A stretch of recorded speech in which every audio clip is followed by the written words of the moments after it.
yote naomba nitoe shukrani za dhati kwa kuitikia wito wangu wa kuwaomba tuje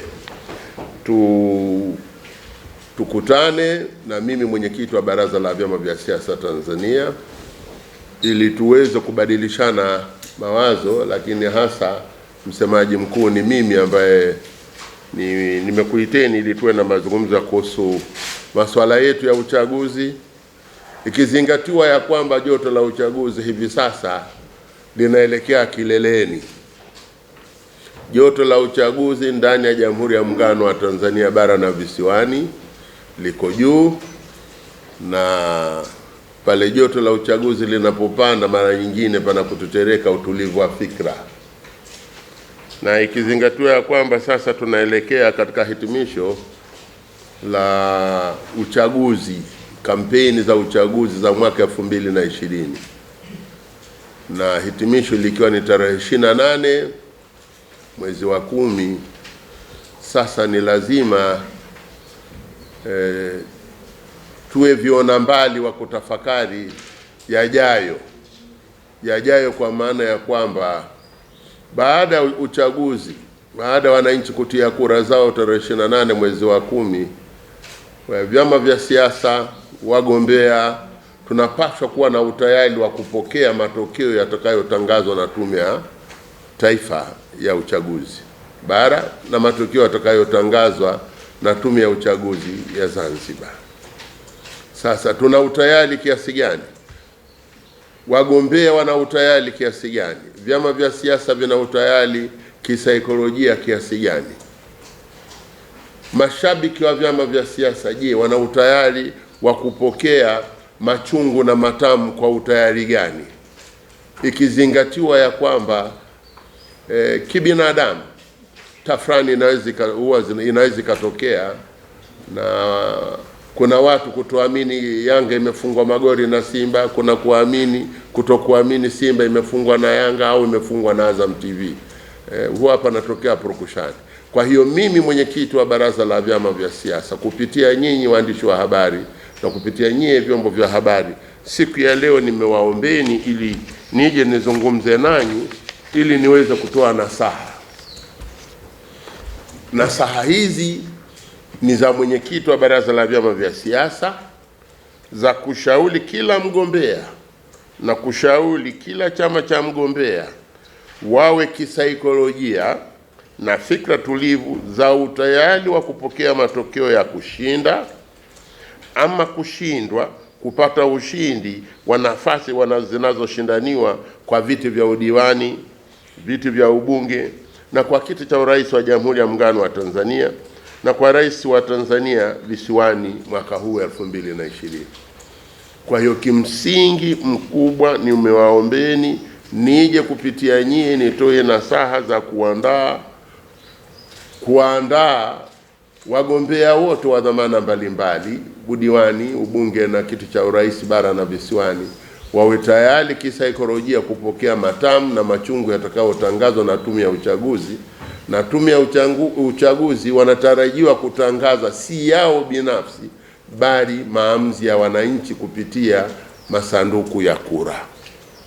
Kwa hiyo nimeona hili ni jambo muhimu sana. Ndugu wanahabari, kwa kuwa uchaguzi ni fumbo la kiini macho la siasa za uzimuaji wa hamasa za vuguvugu za kushindania hisia na kushindania imani za wapiga kura, na kwa kuwa sasa tupo katika kipindi cha lala salama, na hiki ni kipindi cha mwisho kukaririsha wananchi nguvu za hoja za ukweli halisia, ama kukaririsha wananchi hoja za nguvu ya uongo mtamu na za ukweli bandia. Na kwa kuwa siku ya mwisho ni tarehe 27 ya kutoa makaririsho kwa wananchi, ya kutoka kwa wagombea na kutoka kwa vyama vya kisiasa, na kwa kuwa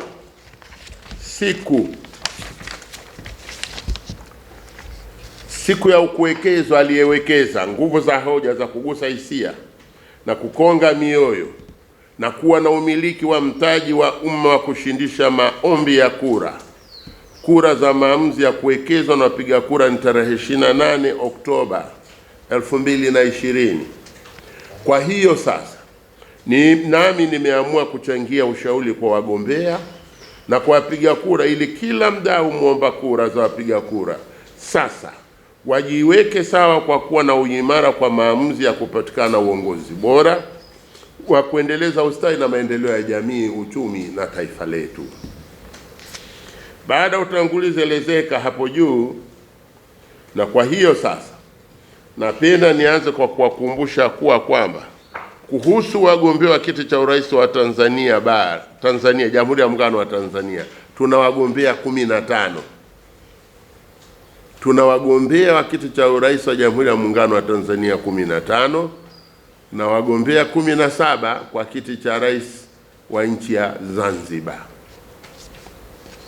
Tanzania ingekuwa wagombea wa kiti cha urais hawa ni wa timu ya mpira, wanachaguana apatikane captain wa timu ya mpira. Ingekuwa ni timu ya mpira, wacheza mpira. Tanzania ingekuwa wagombea wa kiti cha urais hawa ni wa timu ya mpira na wanachaguana apatikane captain wa timu ya mpira. Nina uhakika kura nyingi za kupatikana captain wa timu ya mpira angeshinda ndugu John Paul Magufuli. Ingekuwa tunachagua captain. Nimeanza na mfano wa kiti cha urais wa Tanzania, lakini hali hii ni kwa viti vyote vya kuchagulika.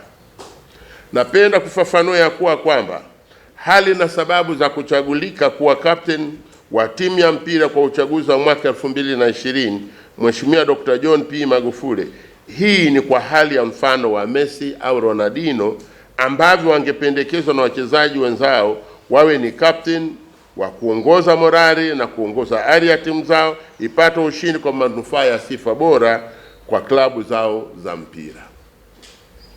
Nimeamua kutumia mfano wa timu ya mpira kwa maana pana sana. Zanzibar kwa wagombea 17. Mfano wangekuwa ni timu ya mpira na huku Tanzania wagombea 15, tunashindanisha timu mbili na kila timu inapaswa ichague captain. Nani angepigiwa kura kwa Tanzania bara? Nimekuja na wazo la kwamba katika vyama hivi 15 na uhakika wengi wangemteua John Pombe Magufuli awe captain wa timu yao. Kutokana na somo la kuchaguana wachezaji wa mpira wanapotafuta captain wa timu yao, na kwa kuwa timu ya mpira wa miguu huwa na fursa ya nyenzo zake za kujipatia ushindi, na kwa hiyo sasa natoa wito kwa wanasiasa wajikumbushe yafuatayo. Haya yafuatayo ni ushauri katika fursa ya kutafuta kuchagulika na kupata ushindi wa matokeo ya kutolewa na tume ya uchaguzi. Hakuna mtu yeyote mwingine atakaye kuwa na haki ya kutangaza matokeo zaidi ya tume ya uchaguzi. Kwanza kabisa, kila mgombea wa kiti cha urais wa Tanzania na kila mgombea wa kiti cha ubunge na kwa wagombea wote wa viti vya udiwani maeneo yote ya Tanzania.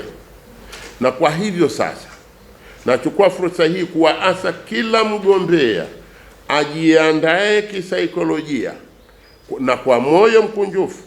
Kila mgombea awe tayari kupokea matokeo ya ushindi ama kupokea matokeo ya kushindwa kupata kura za ushindi. Hili ni jambo moja kubwa sana. Naomba kuhimiza na kusisitiza. Nachukua fursa hii kuasa kila mgombea ajiandae kisaikolojia na kwa moyo mkunjufu. Kila mgombea awe tayari kupokea matokeo ya ushindi ama kupokea matokeo ya kushindwa kupata kura za ushindi. Kila mgombea akubali somo la kwamba asiyekubali kushindwa si mshindani. Vile vile ikumbukwe kwamba mtu asiyekubali subra za kuongozwa na mwenzake hana sifa za kuitwa ni kiongozi wa jamii. Washindani wote wana nafasi za kushika mamlaka ya dola. Sasa kumbukeni kwamba siasa sio imani za kidini za kuenzi nguzo kuu za utukufu wa Mwenyezi Mungu. Kwa hiyo sasa, wanasiasa, tuache kufarakana kwa mambo yasiyo na thawabu kwa Mwenyezi Mungu. Haina sababu ya wanasiasa tukafarakana na tukasababisha mashabiki na wapenzi wetu wakafarakana kijamii na tukaanzisha mjengeko wa zogo, hapo watu wanaweza kama wakamwaga damu. Wanasiasa tuache kufarakana. Hili ni jambo muhimu sana.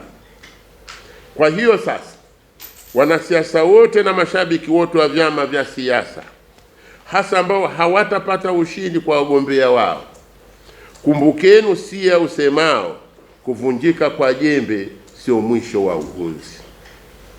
Kwa hiyo sasa, kama ambavyo Simba na Yanga hupeana mikono baada ya kutifuana katika kushindania ubingwa wa taifa, vivyo hivyo na wanasiasa na washauri tupongezane kwa kutakiana heri kwa matokeo ya kutokana na maamuzi matamu ama kwa kupatikana matokeo machungu ya utashi wa umma. Matokeo machungu ya utashi wa umma yatakayotolewa na Tume ya Taifa ya Uchaguzi bara ama visiwani.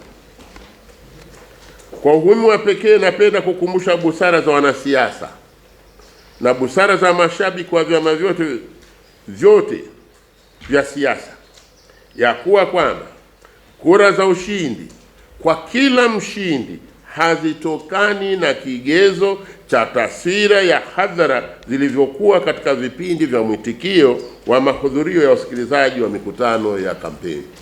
Wanahabari, naomba sana hili nyinyi mwesha madarasa ya kutukumbusha wanasiasa na wananchi. Kwa umuhimu wa pekee, napenda kukumbusha busara za wanasiasa na busara za mashabiki wa vyama vyote, ya kuwa kwamba kura za ushindi kwa kila mshindi hazitokani na kigezo cha taswira ya hadhara zilivyokuwa katika vipindi vya mwitikio wa mahudhurio ya wasikilizaji wa mikutano ya kampeni. Tusidanganyike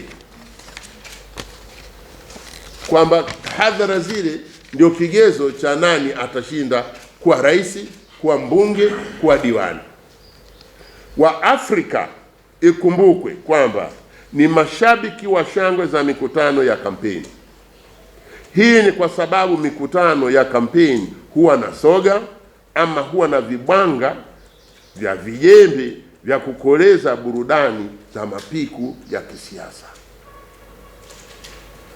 Kwa hiyo mikutano ya hadhara hii na uitikiaji ina mvuto unaosababishwa na mambo mbalimbali, mambo mtambuka. Maajabu ya siku ya kupigwa kura, maajabu ya siku ya kupigwa kura hutoa somo ambalo lina jawabu la jibu lisemalo kwamba kuwepo umati wa watu wengi katika mikutano ya kampeni sio nyenzo ya matokeo ya tarakimu halisia za namba za takwimu za hesabu za idadi ya wapiga kura za ndio na za kutoa ushindi.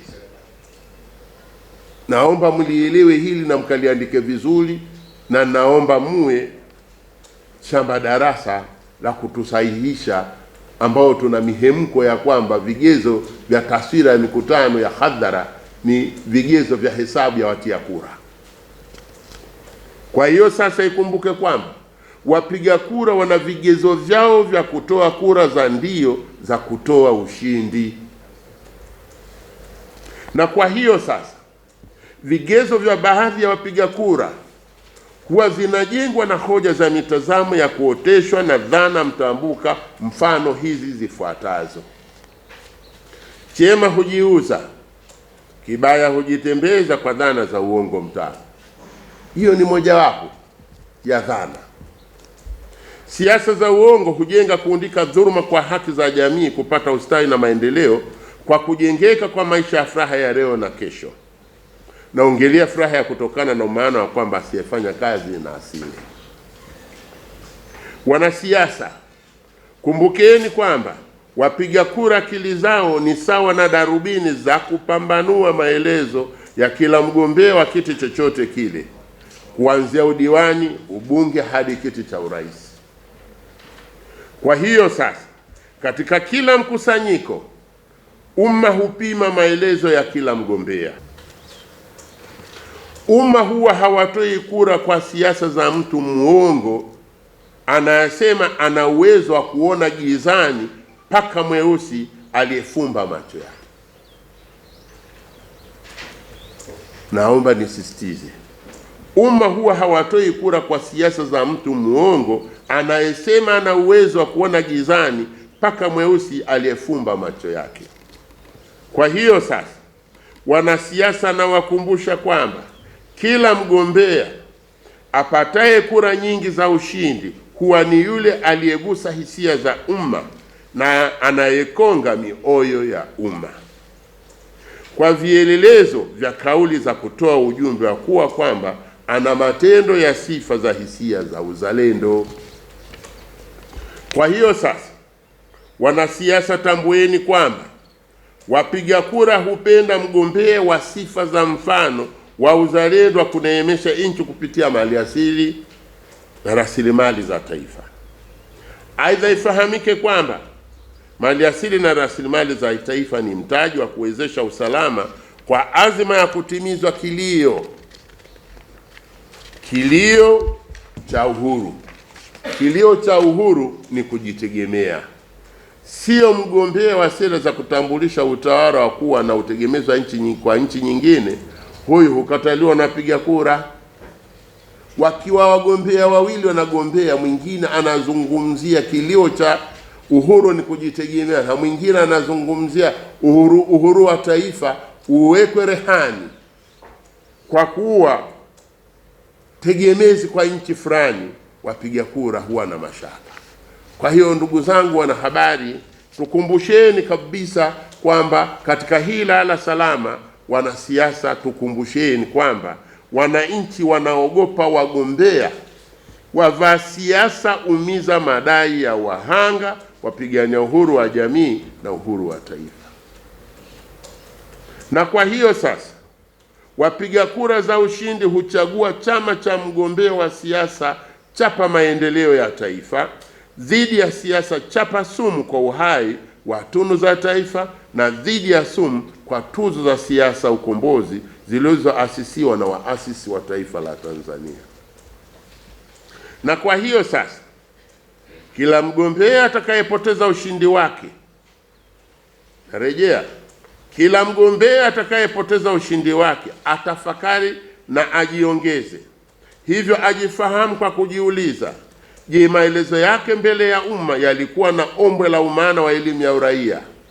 Hivyo siasa zake mbele ya umma sio siasa za kuitwa ni siasa ongofu kwa usalama wa tunu za taifa na kwa usalama wa tuzo za siasa ukombozi, siasa zilizowasilishwa na waasisi wa taifa la Tanzania. Wakati na tafakari na wanasiasa wenzangu kupitia vyombo vya habari siku ya leo, kwa kifupi sana, na waasa wapiga kura wakubali kwamba taifa lenye kupona kutoka katika hadhi ya maisha duni na maisha dumavu ya kutoitwa taifa endelevu, tiba yake ni umma kufunga mikanda. Na pale pa kunywa tabibu za siasa za radha chungu, Watanzania tuwe tayari kumeza radha chungu inayoitwa ni radha tiba. Tukumbuke kwamba maumivu ya mkulima ya leo ndio shangwe kwa furaha yake ya kesho. Hii ndio maana ya mchumia juani hulia kivulini. Ndugu wananchi, kupitia vyombo vya habari siku ya leo, naomba kusema kwa msisitizo maalum na waasa wapiga kura wote watambue kwamba kiti cha urais wa kila taifa sio chumvi ya kuonjwa kama chumvi imekolea katika kitoweo na kila mtamani ladha ya mchuzi. Kwa hiyo sasa, kila mpiga kura atambue kwamba kila kura moja ya uamuzi wa hekima ni ngao kinga ya lindo bora kwa usalama wa mafanikio yaliyopo ndani ya jamii na ndani ya taifa letu. Kosa la kura yako mpiga kura ni majuto ya sawa na mfu abiria aliyepanda gari la gea kurudi kinyume katika mwinuko wa mlima. Athari ya kura ya sifa potovu za kuitana mwenzetu na si mwenzetu ni kujenga matokeo ya mporomoko wa kuunda janga la kusambaratika kidira kwa safari yetu ya uhuru ni kujitegemea. Watanzania, kumbukeni kwamba sumu haiweki jikoni.